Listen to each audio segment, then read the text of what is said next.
Olá, estudante! Sejam bem-vindos a mais um Se Liga na Educação. Espero que vocês estejam bem. Eu sou o professor André Másio. Gente, que saudade que vocês estavam de mim. Eu sei que estavam, mas estamos aí mais uma vez, mais um ano para mais um ano. Vamos aproveitar o nosso tempo, então calma, aquieta o coração que eu já cheguei. E na aula de hoje, eu quero falar um pouco a respeito das vanguardas artísticas. Na verdade, o que a gente vai mostrar é arte e vanguarda. A habilidade que será trabalhada hoje, então, ela está na 24.2.1, é de identificar a ação dramática em obras artísticas, em suas diferentes modalidades de expressão. A gente vai, então, tentar entender um pouco a respeito ou identificar a ação dramática em cada obra artística, seja uma obra de artes visuais, seja uma obra de artes cênicas, nas obras cênicas, no teatro, na dança ou na música. Vamos, então? Vamos começar? Vanguarda. O que quer dizer a palavra vanguarda?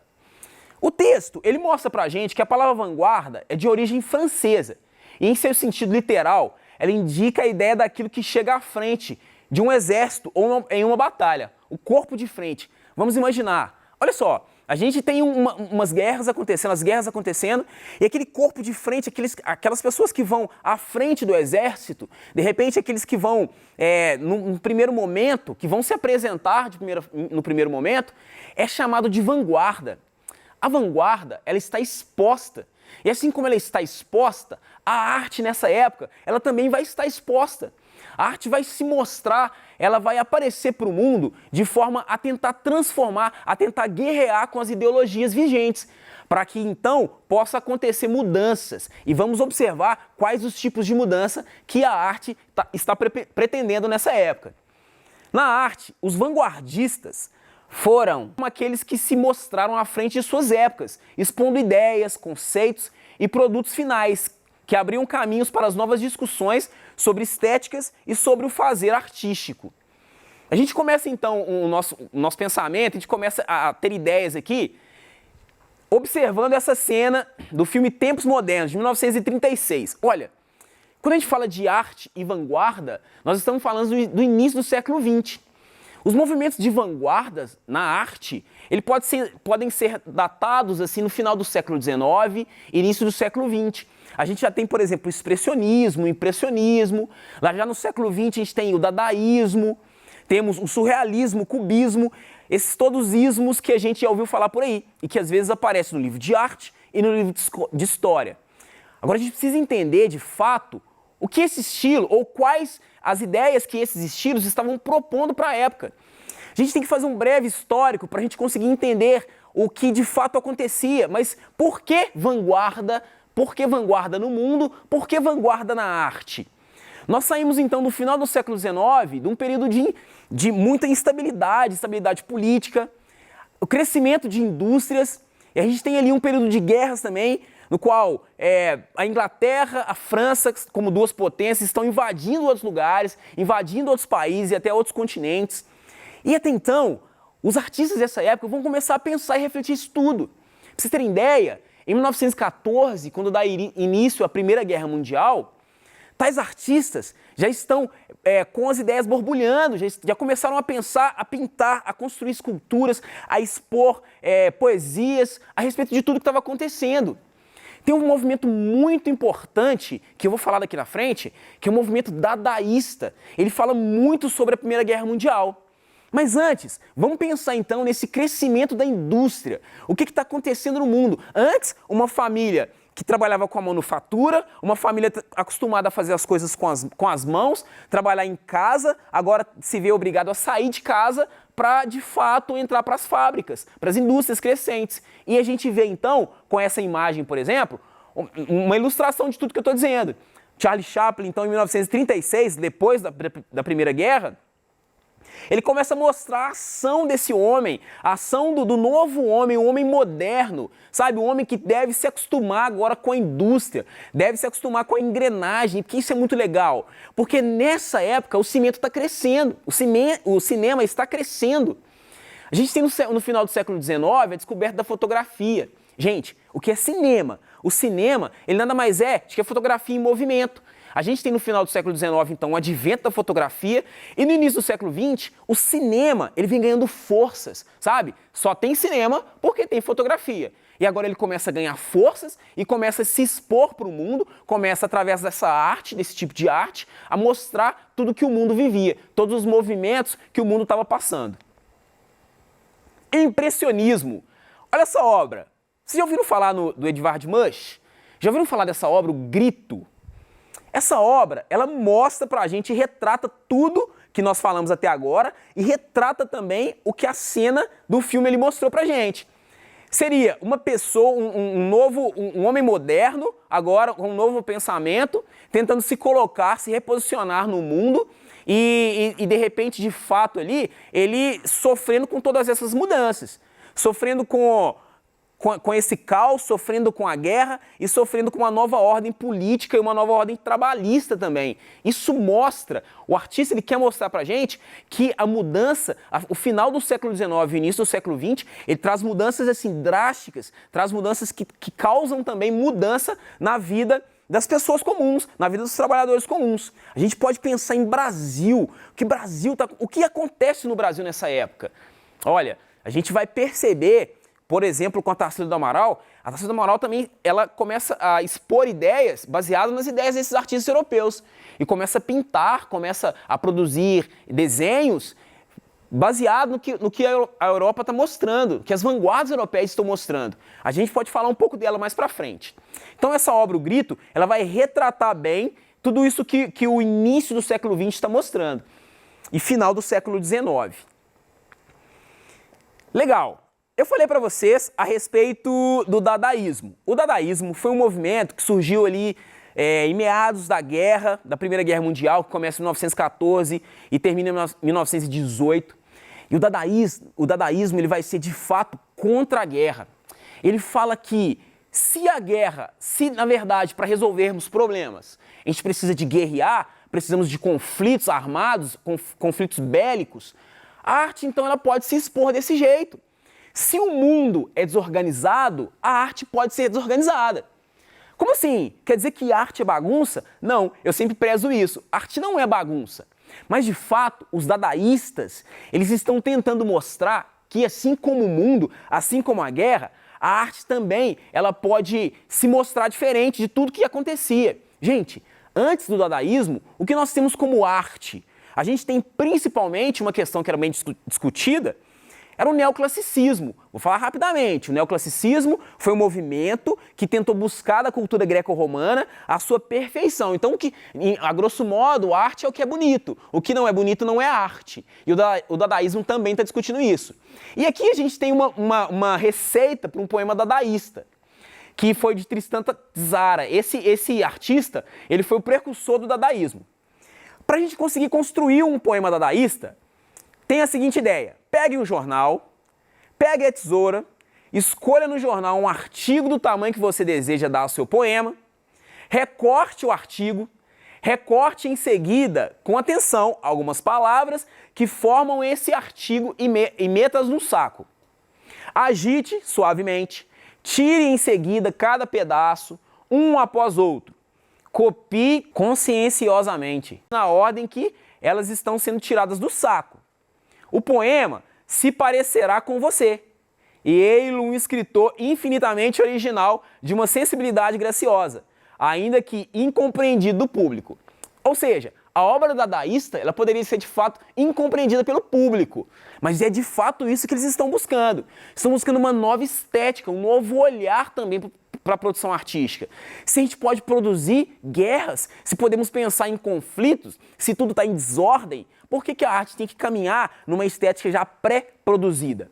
Eu trouxe aqui um exemplo de um poema dadaísta, que a gente pode pensar como desenvolver.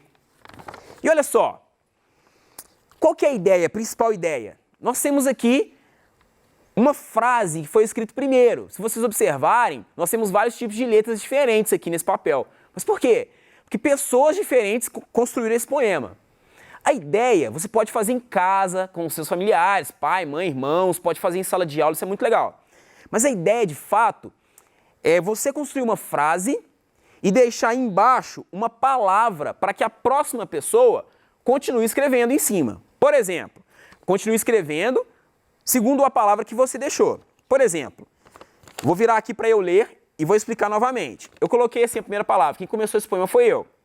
Estava escrito assim: você vai andar de bicicleta no Natal ou nas férias? Entretanto, você vai andar de bicicleta no Natal? Eu dobrei. E a próxima pessoa que continuou esse poema, ele não sabe o que estava escrito na linha de cima.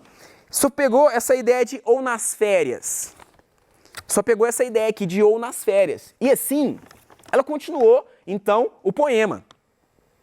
O resultado disso é muito legal. O resultado disso é, de fato, um poema dadaísta, que é o que eu vou tentar ler para vocês agora. O final ficou assim: você vai andar de bicicleta no Natal ou nas férias? Eu joguei bola, andei de bike, fui aos estádios de futebol e depois ouvi uma pessoa passando do meu lado. E depois disso, enquanto todos estudavam, mocinhos e mocinhas tomando água, um mutirão de pessoas apareceram e todos correram de lá, exceto as pessoas que não viram a bagunça. Essas pessoas fugiram para longe, pois só assim o baralho e a festa acabou e eu fui para casa dormir. Na escola é bom fazer novas amizades, aprender coisas novas e sair de casa. Não sou muito de ficar, gosto de sair com minhas amigas. Não tenho muitos amigos, futebol é para todos, chocolate é bom. Dinheiro vai passar todo dia. Pô, você quer um dinheiro? Eu ganhei um telefone de presente da minha mãe. Eu ganhei no futebol um troféu. Terminou. Esse é o nosso poema dadaísta. Ele, de fato, ele inicia de uma forma e termina de outra. E mostra pra gente que não é uma questão de bagunça, mas é uma nova estética. Será que, de repente, com esse poema, eu consigo pensar diferente, extrair palavras, extrair frases daqui para continuar esse poema, ou para continuar novas ideias? Ou será que, de repente, eu tenho aqui novas ideias, ideias diferentes que me façam pensar em variados tipos de mundo ou tipos de estéticas? Essa é a ideia que o dadaísmo está trazendo para a gente. Vamos lá, vamos colocar a minha folha aqui então, do nosso poema dadaísta. E vamos continuar. Criando uma poesia dadaísta. É o que eu acabei de mostrar para vocês. Vamos usar uma folha de tamanho A4, criar uma frase, dobrar a parte escrita para que ninguém veja o que escrevemos e deixar uma palavra para que outra pessoa possa continuar, escrever segundo as suas ideias. Releitura de obra. É fundamental termos ideia de releitura de obra. Já que estamos aqui falando de vanguarda, vamos parar para pensar um pouco e para refletir. Será que existem movimentos ou existem, de repente, conceitos, agora, no século XXI, 2022, 1922, voltei 100 anos, mas existem conceitos agora a serem mudados? Será que conseguimos pensar em uma produção artística? Será que conseguimos produzir algo que venha dialogar com o nosso mundo? Para a gente pensar aqui na releitura de obra, vamos voltar aqui então nessa imagem que eu mostrei, que é a imagem do O Grito, de Edvard Munch, de 1893, final do século XIX. Gente, o que a gente pode pensar então, tirando esse personagem desse fundo, tirando esse personagem deste lugar onde ele está, tirando o personagem do final do século XIX e colocando agora o personagem no século XXI. Vamos fazer isso? Será que dá certo? Vamos tentar, hein? Eu vou tentar construir aquela imagem do grito. Era mais ou menos assim? Sim ou não? Fala que sim. Ótimo. Poxa, professor, você nem sabe desenhar. Sei sim. Isso aqui é porque, enfim, tô na lousa digital, vocês me perdoam. Mas eu tenho aí o personagem do grito. Eu vou utilizar agora o personagem do grito para agora pensar no século XXI. Vou pensar agora em 2022. O que de fato eu poderia colocar ali para eu dialogar com o meu mundo, dialogar com o meu espaço, mas usando uma ideia do grito. De repente seria... Posso colocar aqui uma plaquinha escrito gasolina, preço, sei lá, R$7. É muito? É pouco? Eu posso pensar aqui... Tem uma plaquinha aí. Eu posso pensar de repente... Vou colocar uma placa 3D agora, hein, para todo mundo perceber que, pô, o cara sabe desenhar 3D, o cara é diferenciado. Enfim, olha aí. Tem uma placa 3D, vamos dizer, banana. Como é que fala banana em inglês? É banana, normal, banana. E, sei lá, o que tá caro aí, gente? Tudo, né? Posso colocar tudo aqui. Mas vou colocar, sei lá, uva. Uva. Preço. Gente, talvez esse seja de fato o nosso desespero atual, assim. Seria uma indagação atual. Seria de fato algo que nos faça refletir a respeito. Temos então, a gente pensou, vimos agora uma releitura de obra a respeito da obra de Edvard Munch, que foi uma obra assim fundamental para a gente pensar no nosso século, pensar no século XXI, pensar no ano de 2022. E para isso tudo, a obra então ela nos mostrou que a realidade era aquela, mas qual é a nossa realidade? Quais são as realidades dos dias atuais? É sobre isso que é pensar uma releitura, é pensar algo que já está pronto e colocar nos nossos dias, é colocar também na nossa realidade, nos nossos costumes. Eu falei um pouco no início que eu ia comentar a respeito do Brasil. E enquanto tudo está acontecendo na Europa, enquanto os movimentos de vanguarda estão avançando na Europa, e o Brasil? O que está acontecendo no Brasil? Olha, a gente tem aqui no Brasil, por exemplo, no iniciozinho do século XX, uma política chamada de café com leite, onde Minas Gerais e São Paulo revezam no poder ali. E em meados, então, no meio disso tudo, em 1922, a gente tem a Semana de Arte Moderna. E a Semana de Arte Moderna ela vem trazer, de fato, o que seria Brasil, qual é a cara do Brasil. O que seria, de fato, a partir de agora, Brasil? Olha, eu já percebi, eu já estou entendendo o que está acontecendo na Europa e, a partir de então, o que nós pensamos de ser Brasil. Tarsila do Amaral, por exemplo, foi uma pintora que ela saiu do Brasil criança, foi estudar na Europa e voltou para o Brasil com essas ideias. Quando ela chega aqui, ela começa a pintar, ela começa a desenhar propostas do que poderia ser Brasil, propondo também novas estéticas. Poxa, o Brasil até então, ele está bebendo, ele está pintando, ele está esculpindo, ele está escrevendo tudo que ele sabe de Europa, tudo que a Europa fazia. Mas nós precisamos, de fato, agora, não ser mais Europa, e ser Brasil. Abapour, sabe aquela obra, Abapour? Todo mundo conhece, tenho certeza. Aquela obra do Abapour é aquele personagem, vamos ver se eu me lembro aqui, de como desenha. É um personagem assim, tem alunos que chamam de pé grande, ele tem uma coisa aqui, tem uma outra mão assim. O Abapour, lembra? O Abapour, ele vai mostrar, por exemplo, muita gente pensa que isso aqui é o nariz, mas de fato isso aqui é um braço. Ele vai mostrar pra gente o que seria Brasil, o que seria o brasileiro. De repente uma pessoa que tem a cabeça pequena porque ela não tem um tempo para pensar, porque o trabalho, a labuta não deixa isso, mas mesmo assim ele se propõe a pensar. Tem as mãos e os pés grandes por conta do trabalho, por estar ligado ao trabalho, por estar ligado à terra. E se você observar a obra mostra um pouco de Nordeste.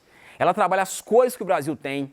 Então, o Brasil não é só carnaval, como é conhecido por aí. Estou falando do início do século XX, viu, gente? O Brasil não é só carnaval como sempre foi conhecido, mas é também um povo que trabalha, é um povo que sofre com a seca, é um povo que, de fato, as pessoas precisam conhecer mais a fundo.